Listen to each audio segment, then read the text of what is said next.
Oh, what is the upskis, everybody? Welcome back to another episode of the GXHockeyCast. We're on episode 121, Braden Point of my hockey show, where once a week I go through all the major news and what's happenings around the NHL, mainly focusing in on the Leafs and the Flames. Those are my two favorite teams, but I'll be talking about all 32 teams on this podcast. And oh, buddy, do we ever have a loaded up show for y'all today. The NHL season, as I'm recording this, kicks off today on Tuesday. You might be hearing this on Wednesday or some other day, but holy crap, y'all, we are here. Even though we've had some NHL games, we'll touch on those a little bit, but the official North American NHL season is kicking off right now, baby. And there's only, I think, 3 games on tap today.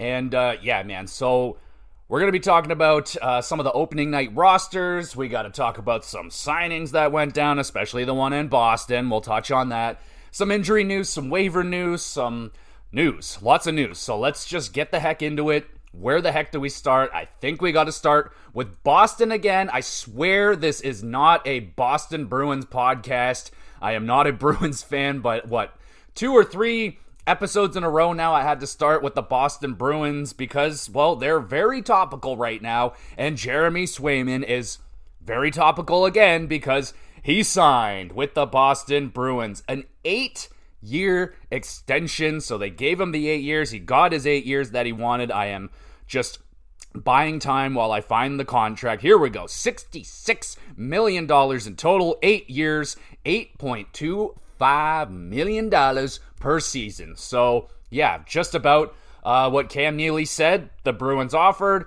They hammered that one out. It was a little bit more. And, yeah, so there you go, Boston Bruins fans. What do you think about that one? So, it's what the good comparison I heard was Tuukka Rask.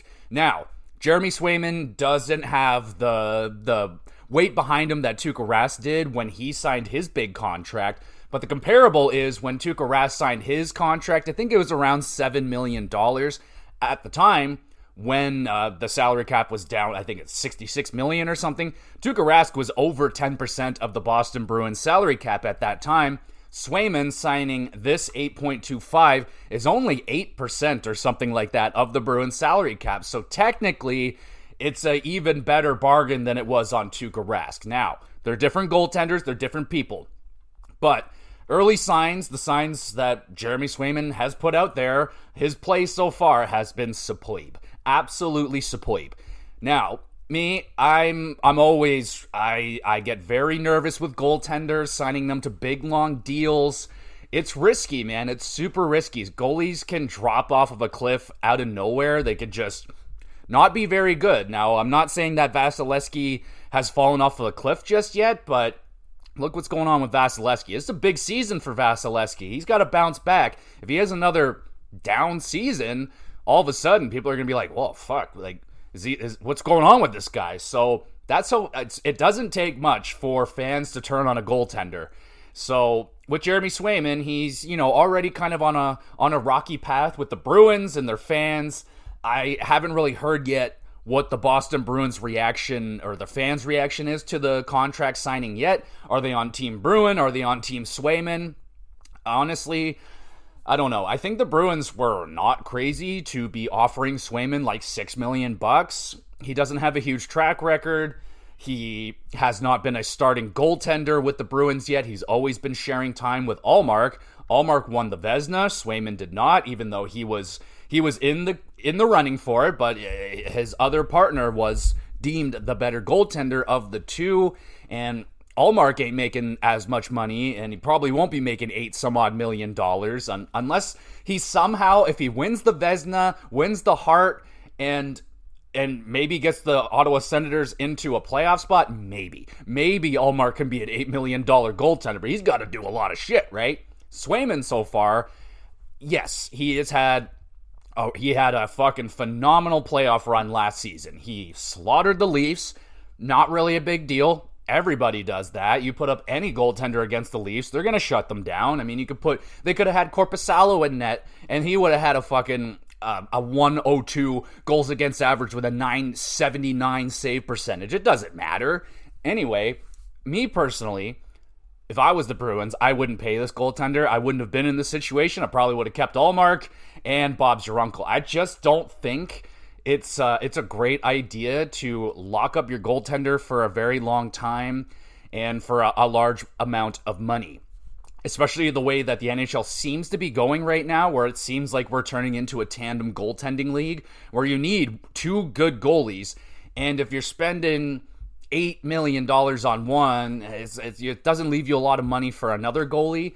And the goalie market's so crazy, man. Like, some goalies are getting paid nothing, where they probably are worth more, and some goalies are just getting paid astronomical money, not leaving a lot of money for the rest of the goaltenders. So I know these goalies, Shesterkin and Swayman, all these guys, they want to change the goalie market, but I don't know if that's actually helping a lot of the goaltenders. It might be helping the big name goaltenders. So yeah, I can crack the $10 million mark, but what about the rest of them? What about the 1B guys? What about the backup goaltenders? There's not a lot of money for those guys. They always seem to be just getting the bare minimum deals, and for the most part, sometimes those goalies end up saving your bacon. Look at Charlie Lindgren, look at Connor Ingram. There's so many other goalies that just don't get paid. So I don't know. Me personally, I don't like paying goaltenders. I tend to not do that in my GM modes. You know what I'm saying? I'm not an actual GM, but I know they're extremely valuable, but it's been proven time and time again that you don't need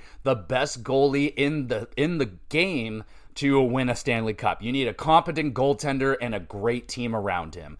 So it might be more difficult for the Bruins to build a great team around Jeremy Swayman if he's making that much money, but honestly, it's not that bad of a deal. It's not a bad deal as the cap rises, as long as no horrible things happen. That deal is going to continue to look pretty good, and as long as if Swayman continues to play the way that he's played, it's great in the playoffs, good in the regular season, stays healthy, I don't think there's going to be a huge problem with that, but as with any 8-year deal, there's risk. There's absolutely risk to that. So hopefully it works out for Jeremy Swayman. I know there's some other little details with his deal, like I think he's getting a $23 million signing bonus. How you doing? You want to hand over some of that cash right now. Anyway, so he's got that. He's got a no trade clause in his contract, and then in the later years, it goes to like a 10-team no move or something like that. So he's fairly protected there. And I don't know, man, like this was, it was, the number got signed what people thought it was going to be. And they kind of went through, the Cam Neely stuff, the animosity between Swayman and the Bruins. I imagine now that the contract's signed, once Swayman gets back in the net, I imagine all that's just going to hopefully get forgotten about, at least for Bruins fans. They hope that, the arbitration hearing gets forgotten about and the kind of the holding out. It didn't get that bad, though. It didn't get to William Nylander levels where he misses any games. He may not be playing in the first game tonight against the Florida Panthers because of the horrifying hurricane that is building over there, so I'm not 100% sure. Last I heard, that game was postponed, but I just looked at it, and they're like, oh, Swayman might be here. It's like, do you guys not know there's a fucking crazy-ass hurricane coming? Anyway, so, yeah, the Swayman deal's done. It seems like a great deal, but only time will tell, right? We'll see. If he crushes it this year, great. Awesome. Good for the Bruins. They got another fucking awesome goaltender for a freaking decade. Cool. And a goalie that probably could have been a Leaf. Should have been, could have been, all that stuff. Tuukka, Jeremy Swayman. Oh, great. So now the Leafs get to deal with Jeremy Swayman all the time. And we already know that Jeremy Swayman has a history with wanting to fucking destroy the Toronto Maple Leafs for not drafting him. So that's cool. And our boogeyman continues to live on. Even if Swayman's doesn't end up becoming that $8 million goaltender on a consistent basis, he will be that $8 million plus goaltender every time he plays the Leafs. We can bookmark that one. That's a fact. He's going to dominate the Leafs throughout his entire career. Guarantee it. He'll probably be his best save percentage will be against the Leafs in his entire career. Bookmark it. It's going to happen. But along with Jeremy Swayman, there are some other contracts that did get signed. A pretty interesting one. I like this one from the Calgary Flames. Tyson Barrie is going to join the blue line with the Flames. 1 year, $1.25 million. He was on a PTO over there, and I was like, why wouldn't they sign him? Why the heck not? Let's do it. I like Tyson Barrie. He is 100% offensive defenseman. He's a power play quarterback. Good chance he could quarterback the Flames power play, maybe first or second unit. Probably the second. We'll see what happens there, but regardless, another body on the blue line. I'm fine with that. A lot of small deals, entry-level deals getting signed here. Tanner Pearson signs a league minimum deal with the Vegas Golden Knights. His career is kind of been on a downswing, so maybe he can bounce back and do decently with the Vegas Golden Knights. Columbus signed Kevin Labanc, which is pretty good. I think that dude had 6 goals or something like that in the preseason. And I think he was with Pittsburgh or something. He was on a PTO with someone else. Didn't make it, but then Columbus is like, yo, we'll take him. And that happens sometimes. Sometimes a player will be having a PTO with Team X, and then Team Y is like, yo, that guy's pretty tasty looking. And the other team's not interested, we'll take him. And we all know that Columbus is looking for offense after the tragedy of Johnny Gaudreau. So Kevin Labanc, at one point, I believe he was a 50-60 point guy. Kind of a tragic career a little bit so far for him. He kind of bet on himself with a $1 million contract where he probably could have got a lot more, but he banked on himself, and it didn't work out. And now he's signing league minimum deals where he could have had some millions, I imagine, there with San Jose. So that's unfortunate. Hopefully Kevin Labanc can find a spot with the Columbus Blue Jackets. That'd be cool. Speaking of cool, S. Brindamore signs with the Carolina Hurricanes. I imagine that is probably Rod DeBod's son or something like that. 1 year league minimum, so that's pretty cool. Utah signed Kailer Yamamoto to a 1 year deal. I imagine it's going to be league minimum in and around that. But Kailer Yamamoto, former first round pick of the Edmonton Oilers, one of quite the few that didn't make it into the lineup, but Kailer Yamamoto was turning some heads during, I think it was his PTO, and now he earned himself a contract with Utah. And the guy's got skill. He's got first-round skill. He just hasn't really been able to put it together consistently in the NHL. Maybe he'll find a home in Utah. It's going to be a very exciting place. I don't even know if he cracks the lineup yet, but yeah, pretty key. And then Vancouver. They sign Niels Hoglander for 3 years, $3 million per season. Not bad. Hoglander, he was pretty good for the Canucks last season. I believe he was their third line center, if I'm not mistaken. But yeah, a pretty solid deal right there. I like it. We'll see how that one goes. We know the Leafs were very busy. We'll save them for just a second. We'll go into the Leafs opening night roster, and we'll break that down in a second. But first, what is his name? Jesper Wallstedt, I think. Minnesota goaltender. This guy is, beside like Askarov, the best goaltending prospect in the NHL right now. He signs a 2-year extension worth $2.2 million. So a bridge deal right there makes a lot of sense considering this year Minnesota's going in with Gustafsson and Marc-Andre Fleury. Marc-Andre Fleury, it's very much so assumed that this is going to be Marc-Andre Fleury's last season. So makes sense. They'll do a bridge deal. Good chance you'll see Wallstedt in some games this season. Hopefully some more games. We'll see. And more than likely next year, he will be the 1A, 1B guy. We'll see how good he gets. But a 2-year extension looks good. And I like this signing from the Washington Capitals. They signed Verana. Jacob Verana? Bring him back for league minimum. And this guy had chemistry with the Capitals before. He was, I think, I might be mistaken, but I think he was with the Capitals originally, went all around the league, never really figured it out, and now he's back. So hopefully that's a fantastic little signing there for the Washington Capitals, and maybe Verana can get back to, he was putting up some points, so we'll see if he can figure it back out with the Washington Capitals. And we got the Leafs. So they signed Pacioretty, Cade Weber, and Steven Lorentz. So Lorentz, 1 year, league minimum. Pacioretty, $873,770 because the Leafs are apparently cap compliant by $1. $1. Is that even, how is that possible? Again, the Leafs are excellent at salary cap. They have the guy that wrote the book on it, so that's really cool. $1, that is fucking impressive. So, Cade Weber, this is the only this is an interesting one. So it's a 2-year extension, and he's still got 1 year left, and it's a 2-year extension worth $825,000. I believe that is a 2-way contract. It should be. He's 23 years old, defenseman, so I don't know a whole lot about Cade Weber. He got into a few games, I think, last season, but yeah, he's a prospect still making his way. I don't think we'll see him unless some injuries happen. I don't think we'll see too much of Cade Weber just yet, but he'll be around for a little bit, at least 3 more years, so that's kind of key. All right, so let's get into this Leaf opening night roster. They announced that over the last week or so. And yes, there's definitely some interesting situations going here. The most glaring of that is William Nylander not being listed at center. And that was their whole thing during fucking preseason. Oh, we're going to put Willie at center. It's going to be amazing, everybody. It's going to work this time. And not so much, I guess. I don't know. It's just opening night roster. Things are obviously going to change throughout the whole entire season.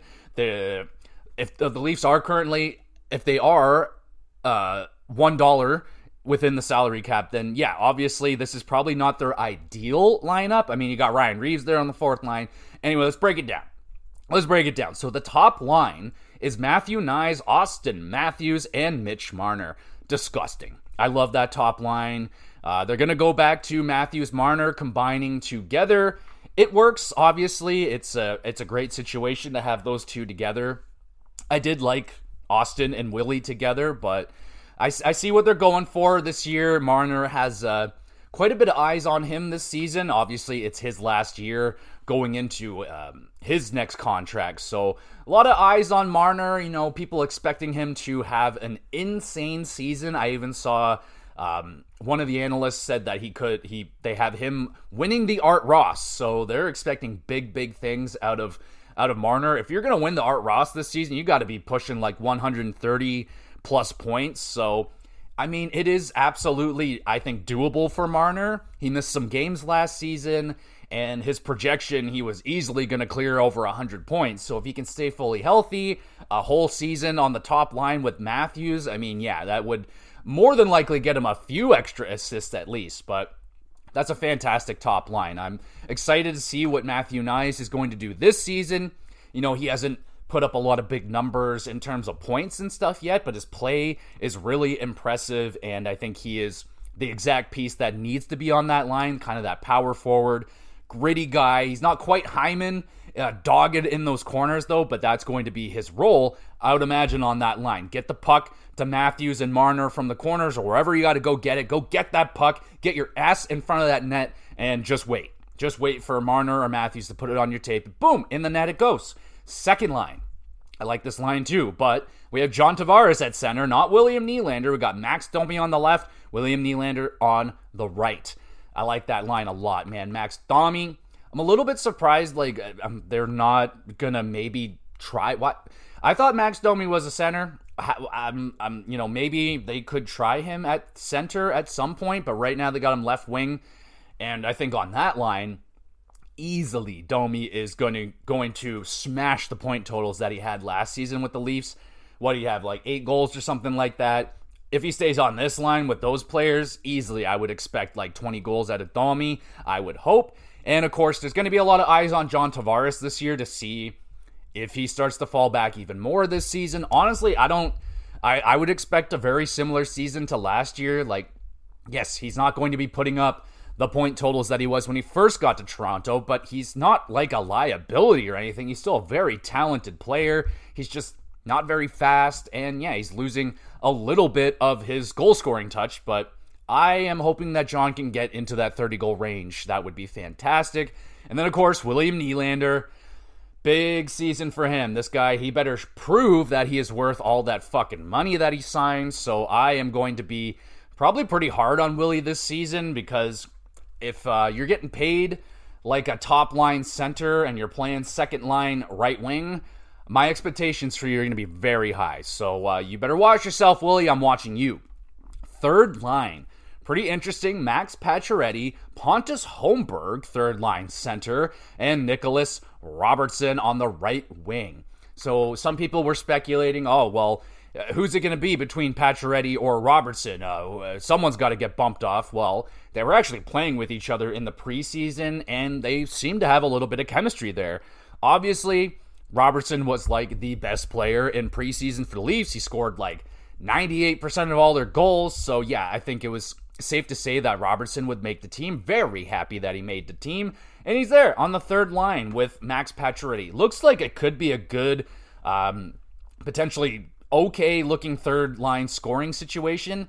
But I don't know about Pontus Hoberg at the third line center spot. I don't even really recall him playing a whole lot of center. So pretty interesting that he's there right now. We'll see how that one works out. I can see that changing rather quickly. So keep your eye out on that one. Third line center spot, kind of a question mark. And then the fourth line, this one's going to get changed around a lot. I wouldn't expect Ryan Reeves to be an everyday player this season for the Leafs, but he will be there for opening night, which is fine with me. Steven Lorentz on the left, David Kampf in the center, and Ryan Reeves on the right. I might have said that wrong, but it doesn't matter. David Kampf, so there is some speculation that he could have potentially got traded before the season started, but the thing about David Kampf is he is kind of the stir that straws the drink for the Leafs penalty kill. He's very, very much so prominent on that, and a very important piece. Yes, he is an expensive fourth liner. He's making $2+ million. Not ideal, but he is very solid at defense. He's a very solid defensive forward.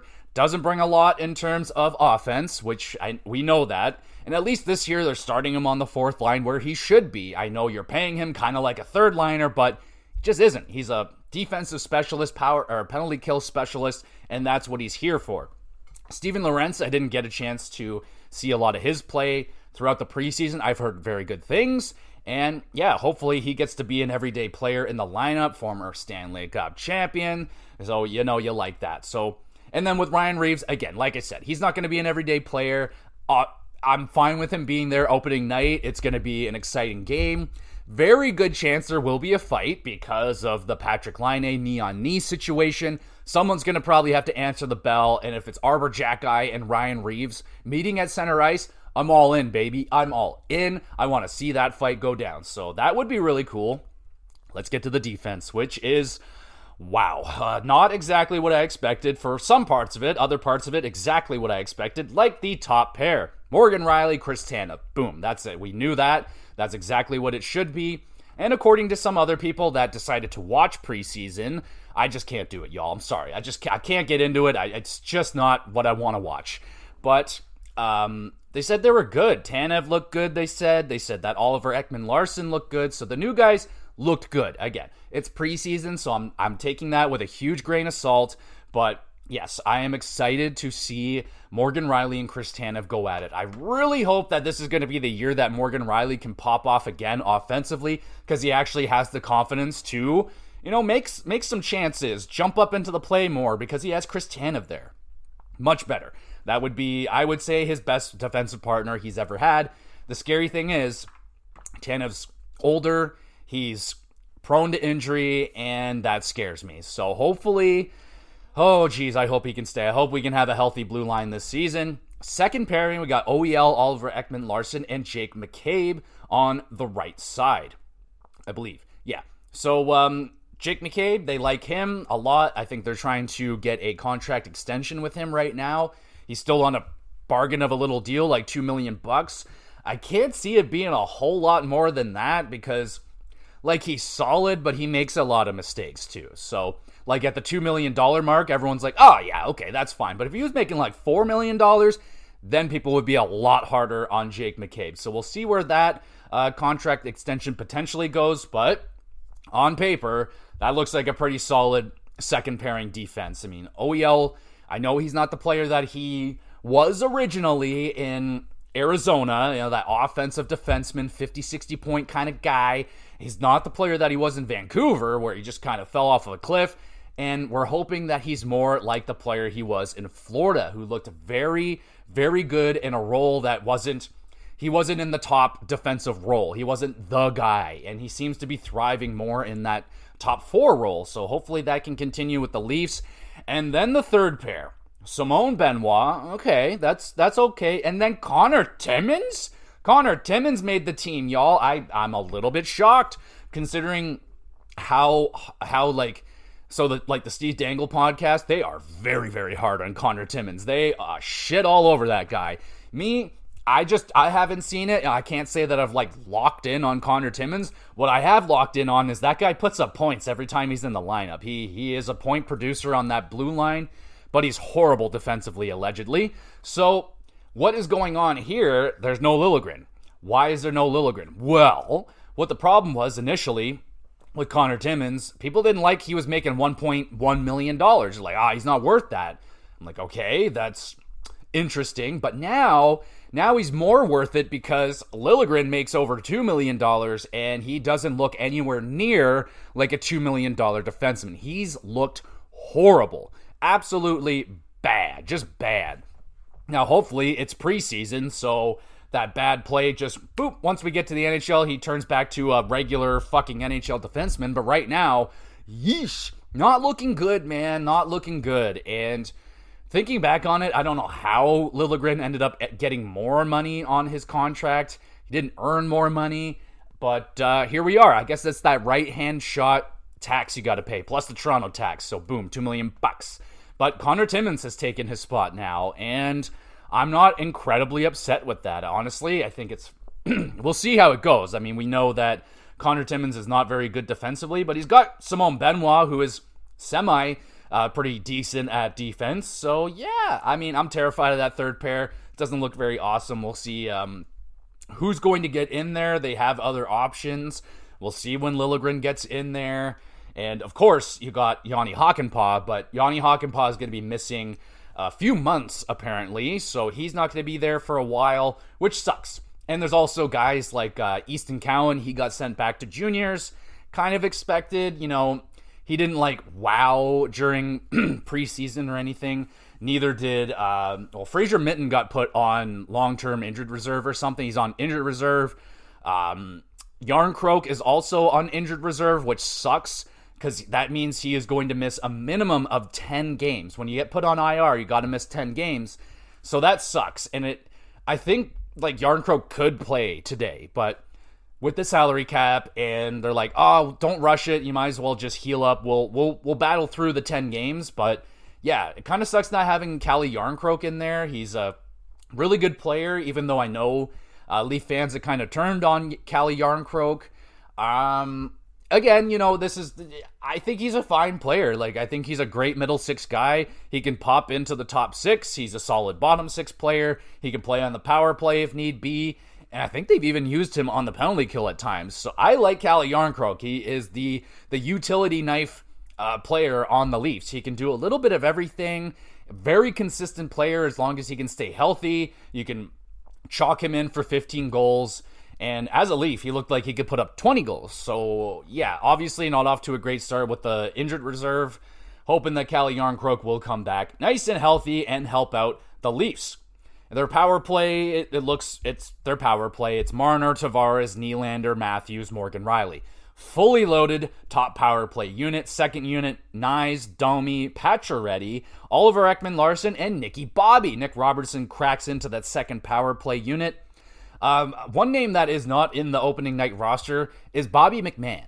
Kind of interesting. You know, I thought they thought a little bit more of Bobby McMahon. I thought maybe he would get into that fucking lineup, but no, he's not there, which kind of sucks.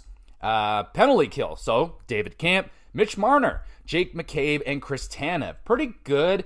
I know, like Marner and Matthews, I mean, they have been Selke nominees, so I'm fine with Marner on the penalty kill. He's damn good at it.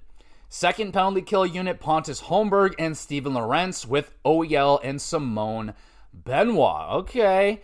I'll leave it at that. We'll leave it at that. The goaltenders, I got Joseph Woll and Anthony Stolarz. And I don't know, Joseph Woll apparently might be dealing with a nagging injury, which is a horrible sign. I don't want to hear that. I want him to be nice and fucking healthy. I heard a crazy thing from a guy at work the other day. He said, he wouldn't tell me what analyst said it, but he's like, an analyst said that Joseph Woll could win the Vezina this year. I'm like, that's fucking... Was it Kevin Weeks? Like, only a goaltender would think that. Like, I know Joseph Woll, he's got a lot of hype. The early numbers so far have been very impressive, but I can't see that happening, man. A Vezina... But, I mean, like I said, goalies are... Actually, I could see that because goalies are so freaking random. I could see Joseph Woll going on a fucking absolutely crazy season, but there really is no signs of that, honestly. I just don't see it. Me, personally, I'm very, very high on Anthony Stolarz. I am of the belief that Stolarz is he's going to be the starting goaltender. He's going to get more starts than Joseph Woll, I think. That's what I think. I think Stolarz just won't be denied this season.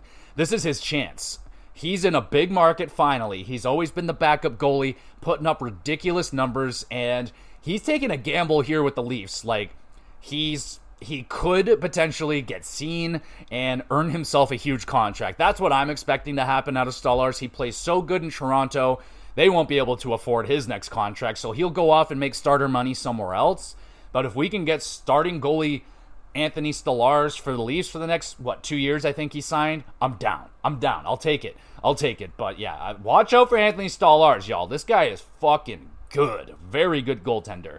And that's your opening night roster for the Toronto Maple Leafs. Some people are even, Steve Dangle even kind of teasing the fact, like, hey, this team, don't, pencil this team in for playoffs just necessarily. Like, you never know what's going to happen. It's not like...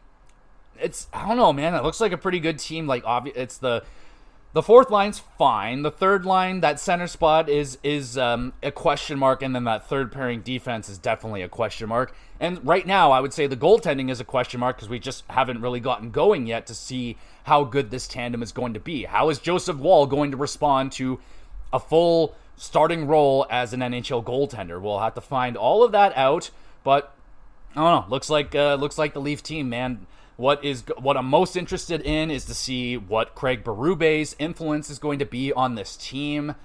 Are they going to continue to ram their head into a wall trying the same thing over and over again, and when it's clearly not working, will they make the adjustments finally? Will they change things up when they should? Like, and what's Craig Berube going to treat the team like in press conferences and stuff? Is he going to shit on players?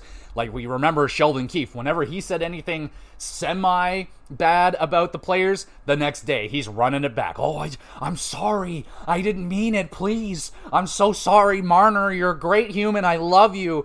There's no fucking way in hell that Craig Berube is going to run anything back if he says something mean to Matthews, Marner, Nylander, anybody. There's no fucking way. So I hope this no-nonsense coach and Craig Berube is going to, kick the Leafs in the ass a little bit and fucking, I don't know, man. I hope it works out really good.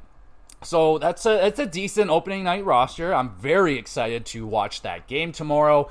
Leafs versus the Habs, baby. There's no better way to kick off the season with an old school rivalry like that. And I'm pretty excited to see what the Habs got offering. I was throwing it out there at work. I'm like, oh, what do we got, boys? Is the fucking Leafs going to destroy the Habs? And not everybody was on that page. Some people are like, hey, man, the Habs they got a pretty all right looking team, and I agree. They definitely made some moves. Injuries were a big problem last year. Kirby Dach, if he can stay healthy. Obviously, Patrick Laine's hurt already. And yeah, but the Habs, they're a team on the rise. They're definitely a team on the rise, a team to watch out for. What do you guys think? Do you think the Leafs are going to win their opening game against the Habs, or are they going to lose? Are they going to have a bad start to the season? That would not be ideal. Everyone is looking to get off to a hot start. It's very important to get off to a hot start. You don't want to be fighting to get back into position right out of the gate. You don't want to lose your first 3 games, and the next thing you know, you're 6 points behind, and I know it's only 6 points, but sometimes 6 points, that's hard to make up. And it's a very, very competitive division this season. A lot of teams trying to get their way into a playoff spot for the first time. And those Ottawa Senators, Ullmark looks amazing over there so far in preseason. But, hey, better watch out for those Sens. I mean, it's a competitive division. I'm not saying that the Leafs are going to fall out. I have them making playoffs and everything, but it could get harder. Things maybe aren't so guaranteed. The Leafs may not be like locked into a playoff spot by December. It may come down to the wire this season. It may be a very competitive division where We get to game 77 and we still don't know if the Leafs are in the playoffs yet. I really don't want to be in that situation. It's been a long time since I've been in that situation. I remember those seasons where the Leafs lost and missed the playoffs by 1 point. 1 point. That happened, 2 years in a row, I think? God damn. I think we're going to be okay with the Toronto Maple Leafs. Opening line looks pretty good. Definitely needs to be, some tinkering needs to go on. What's going to happen with Liljegren? What's going to happen with Kampf? Are those guys going to get traded? Liljegren looks like he's toast, man. It does not look good for Liljegren. We'll see what happens, man. Maybe he can rise back up from the dead, but so far, not so great. And actually, you know what? Let's take a look at the opening night roster for the Montreal Canadiens. Let's see what we're going up against here. Top line for the Montreal Canadiens looks awesome. Cole Caulfield, Nick Suzuki, and Juraj Slafkovsky. Ooh, that is a fun fucking line right there. I like that. Second line, Alex Newhook, Kirby Dach, and Joel Armia. Joel Armia on the second line, eh? I guess that's where Patrick Laine would have been slotted in. That's unfortunate. I mean, I like Joel Armia quite a bit, but I don't think he's a second line player. Third line, Alex Barré-Boulet, Christian Dvorak, Josh Anderson. That's a good line against the Leafs. Brendan Gallagher's now on the fourth line with Jake Evans and Emil Henneman. I wonder if Brendan Gallagher's ever going to get traded out of there. He makes a lot of money, especially now that he's playing fourth line minutes. Holy fuck. Defense, Mike Matheson, Caden Gooley on the top pair. Lane Hudson, David Savard. Lane Hudson's there. Arbor Xhekaj, and Justin Barron. I like that, man. They got a young defenseman on each pair with a veteran. So I really like how they're doing that right there. Well, I mean, Arbor Xhekaj, I don't think he's really a veteran, but yeah, interesting. I'm happy that Arbor Xhekaj is going to be in there. I want you to fight Ryan Reeves. That'd be sick. And then their goalies, Samuel Montembeault and Caden Primo. I mean, yes, that doesn't look like a playoff-bound team to me on paper. That top line looks awesome. I really like the way that top line looks. You got a two-way playmaker in Suzuki, a goal scorer in Cole Caulfield, and a fucking top power forward in Juraj Slafkovsky. Slafkovsky could pop the fuck off this season. I mean, if he continues to play that he did down the stretch, oh my goodness, this guy is going to be amazing. But yeah, man, I am excited to watch that game. That's going to be fun. Hopefully we get a fight and like a 5-6 game. Let's have some fun. Let's get crazy and score a whole bunch of goals and have some fun. That'd be key. So yeah, very excited for that game right there. All right, let's take a look at some of the other news that is going around the NHL before we get to the Calgary Flames opening night roster. Robin Lehner of the Vegas Golden Knights. So, situation here is that Robin Lehner will be paid his, $4.5 million cap hit by the Vegas Golden Knights, but it won't count against their salary cap. All right, settle down. I know. It's Vegas. This is what I don't even know why this makes sense, but I don't think it does make any sense, but Robin Lehner, at least he's going to get paid. They're calling this like a special circumstance or something like that, of course. I don't know, man. I really can't tell you why the fuck this is happening like this, but at least Robin Lehner's going to get paid, and he's going through shit. We know about the bankruptcy, and he hasn't played NHL hockey in quite some time. And I don't know if he's ever going to come back, like even after this contract's done. I don't know if he'll sign with another team somewhere, but that's what's going on in Vegas. Over in Utah, they finally have named a captain, and of course, it's Clayton Keller. Who the heck else would it be? And I'm super down with that, man. Super down with Clayton Keller. I still think he's probably one of the more underrated players in the NHL. I think he's an absolute stud, and sadly, he won't be coming over to play with the Leafs and play with the Austin Matthews. Those two have great chemistry together. But Clayton Keller, the first captain of the Utah whatevers, the hockey club, the Yeti, regardless, Clayton Keller will be the first captain, and that's awesome. What isn't awesome is Buffalo's Peterka has suffered a concussion during the Global Series games. So I did watch the first game anyway. The second game was on too early. It was like 10 in the morning. I work nights, so I'm not up that early. But I did watch the first game, and it was New Jersey absolutely dominating. I think they went up 3-0 pretty quickly. And yes, early signs for Buffalo fans, not good. Not good at all. So Lindy Ruff getting fucked over by his old team, getting dusted in both the games. Buffalo loses both games, and they're off to an 0-2 start for the season. And it won't be a lot easier. Now they got to come all the way back home in a different time zone. So it may be a fucking rough start for Buffalo, and this may cost them the season right here. If they come back and they got to adjust and they get off to a slow start in the regular season now back home, that could be really, really bad for Buffalo. And I would imagine that'd be it. I mean, I know it's only 2 games, but an 0-2 start, that's not the start you would want for Buffalo. And yes, they have a hard opponent in New Jersey, but I don't know, man. It wasn't very close. New Jersey just handled them. So New Jersey fans must be feeling pretty good. Markstrom looked great. The team looked great, man. They were playing really good from what I saw. I didn't, once it looked like it was pretty out of hand and didn't look like Buffalo was going to come back, I turned it off. And I think I had to do a draft that night anyway. But yeah, it was just great to see hockey again. It was fucking awesome. Just to see hockey, man. And yeah, I'm nervous for Buffalo. We'll see how they do when they come back home. They need to win their next game. They can't start off with an 0-3 slump, and it's very easy to just continue losing after that. Yeah, we'll see where they go with that, but also losing Peterka, that sucks, man. That guy had 28 goals for them last season. He was one of the only bright spots in Buffalo last year, and boom, he's down with a concussion. He's going to be missing some time. Concussions are hard to judge. He could miss a few weeks. He might miss a month, but that's bad, man. That's a goal-scoring guy that Buffalo needs in their lineup. So that is going to hurt. We'll see if someone can pop up and grab some extra goals. I mean, Quinn, they got some young guys, Benson, someone like that could pop in and hopefully round out some of those goals for the Buffalo Sabres. And we have some waiver wire news. There's almost too much. There's too much waiver wire shit. I can't go through all of it because there was just so many guys got waived. Lots of guys got claimed as well. So, excuse me. Some of the ones that really interested me was the New York Islanders have waived Pierre Engvall. Pierre Engvall, former Toronto Maple Leaf, and Lou Lamoriello going absolutely crazy, signing this guy to a 7-year extension, and now he's on waivers with 6 years left on that extension. Yikes. So I think it's safe to say that he'll clear and has cleared. What the hell are they going to do with that, man? Like, you're just going to have this guy play out the rest of that contract in the AHL? Like, fuck, what an absolute disaster of a contract. Everyone knew that was a disaster of a contract the second it was signed. And here we are. This guy's not even on the opening night roster for the Islanders. Like, that's kind of a disaster. So that's going on.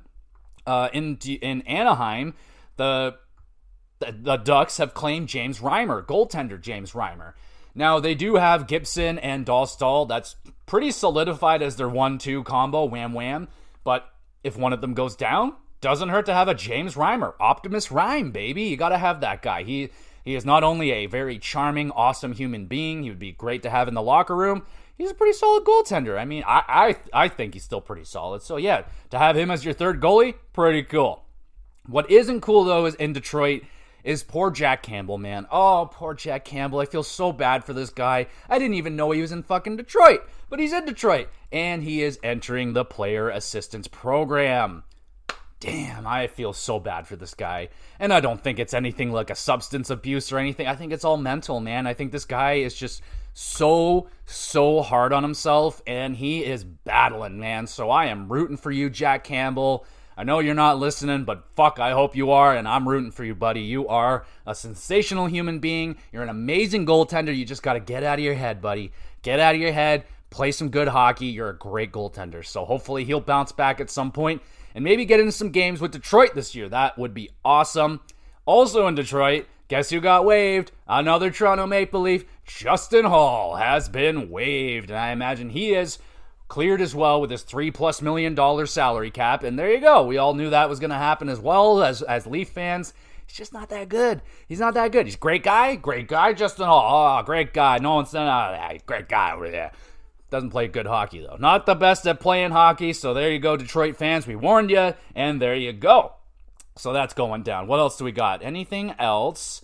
Nope, I think that's it. So let's go over now to the Calgary Flames. Let's take a look at this opening night roster. And without a doubt, the best thing about the Calgary Flames right now is the Samuel Honzek story. This kid has forced his way onto the top line of the Calgary Flames. He is 19 years old. He was I forget, a 2023 pick. I think he was like 15th, somewhere in there, somewhere around the middle. And last season, he's still working on it. He didn't make the lineup or anything. Didn't really turn any heads last year in training camp or anything. But this year, complete opposite. This guy was like the bright spot in the Flames preseason. And fuck yeah. So this guy has found his way onto the top line, mainly because Sharangovich got hurt, which is absolutely devastating. Fuck, I was so sad to hear that Sharangovich will be going on IR. Hold on, do I have here how long he's supposed to be down? It doesn't say. So I don't know how long Sharangovich is going to be down. He's on IR, so that's 10 games, man. That's 10 games he's going to miss, and that sucks. That was like one of their better players, if not their best offensive player last season when he got there. And he had great chemistry with Jonathan Huberdeau. So that really sucks, man. It looked like maybe the guy that could get Huberdeau going is now not going to be there. So that sucks. But at least we got Honzek, and the kid is huge. He's fucking 6'3", 6'4", big left winger. So that's your top line. Honzek centered with Kadri, and on the right wing, Andrei Kuzmenko. So, it's Kadri I don't think is like a top NHL center. I don't think Andrei Kuzmenko is a top line, whatever. But those are two top 6 players, I would say. I still think Kadri has a lot to offer for the team. Andrei Kuzmenko, he was a good addition for the Flames last season in that trade. We'll see what he can do in a full season. And, I don't have big expectations for the Flames this year, but having Honzek on the top line, very exciting. So I'm very excited to see what he can do. Second line, you got Connor Zary, Michael Backlund, and Blake Coleman. Notice how we still haven't seen Huberdeau yet. He's here, but not in the top 2 lines. Gah. He makes $10+ million. He's not on the top line. Oh my God. Okay. Well, Connor Zary. Okay. Michael Backlund. Okay. And then Blake Coleman. Blake Coleman was excellent for the Flames last season. Very good chance he gets traded this year. He's on a really solid contract for the player that he is, former Stanley Cup champion, power forward. I can see him getting traded, and hopefully Calgary can get a decent piece back for Blake Coleman as long as he keeps playing really good. Third line, Jonathan Huberdeau, Martin Pospisil, and Anthony Mantha. That's a fucking awesome third line, if I do say so myself. We'll see what happens with Anthony Mantha. He's been very up and down in the NHL. Martin Pospisil looking for another step forward out of that player. And Jonathan Huberdeau, I don't know what the fuck we're expecting out of this guy this season. Definitely needs to get to point per game at a minimum for the amount of money that he's getting paid. But on that line, I just don't see how he can possibly do that. He's not I don't know how many minutes. I don't know how they're going to be spreading out the minutes here. But they could just be running like a 4-line system here. But Jonathan Huberdeau starting on the third line is not good. Not good. So you better play your way back up to that top line, son of a bitch. Fourth line, Ryan Lamborghini. All right, I like Ryan Lomberg. Good addition. Kevin Rooney and Adam Klapka. Okay, that's fourth line. It's not awesome, but it's there. I like Ryan Lomberg, though. Defensive pairings, we got Mackenzie Weegar with Daniil Miramanov. Oh, wow. Okay. Second line, Kevin Ball with Rasmus Anderson. All right. And Jake Bean with Braden Pockel. Holy shit. Okay. So, quite a different looking blue line this year for the Flames. Miramanov on the top pair. We'll see how that one works out. We'll see what happens with Rasmus Anderson this season as well. He could potentially get traded. He's a very, very, very good defenseman and a right-handed shot defenseman too. So there could be a lot that could get brought back for an Anderson trade. We'll see what I prefer if he stayed, but Really doesn't make a whole lot of sense for him to stay when he's at that age. He's got, I think this is going to be his last year on his like $4 million contract, which is a bargain. So the time to trade him, I think, would be this season if they're going to do it. They haven't gotten a contract extension yet, so yeah. And then Jake Bean. He could be on the, I imagine he's going to be on that power play. Nope, not on the power play. Well then, what the fuck? All right, well, Jake Bean's there. Not a great defense right there. I mean, Mackenzie Weegar, he was great last year. He scored 20 goals for the Flames. I don't think he'll be doing that again, but, you know, Mackenzie Weegar is a good defenseman. I like him. He's honestly been the better piece of that Tkachuk trade. I mean, I think he's been more valuable to the Flames than Jonathan Huberdeau has been so far. And I like Kevin Ball getting it added to the team. I was a little bit surprised that I think it was New Jersey that let him go. And I was like, yeah, big fucking hulking defenseman. I'll take him. That's fine with me. First power play unit, Kuzmenko, Kadri, Zari, Weegar, and Jonathan Huberdeau. So Huberdeau's on that top PP. Second, Coleman, Backlund, Mantha, Honzik, and Anderson. Yeah, I mean, there's definitely some skill there. Not a lot of high-end skill, so I don't think that power play is going to be doing a lot of work. Penalty kill, Backlund, Coleman, Weegar, and Anderson. All right, that's pretty good. Second, Rooney, Lomberg, Ball, and Jake Bean. Not so awesome. Jake Bean there, eh?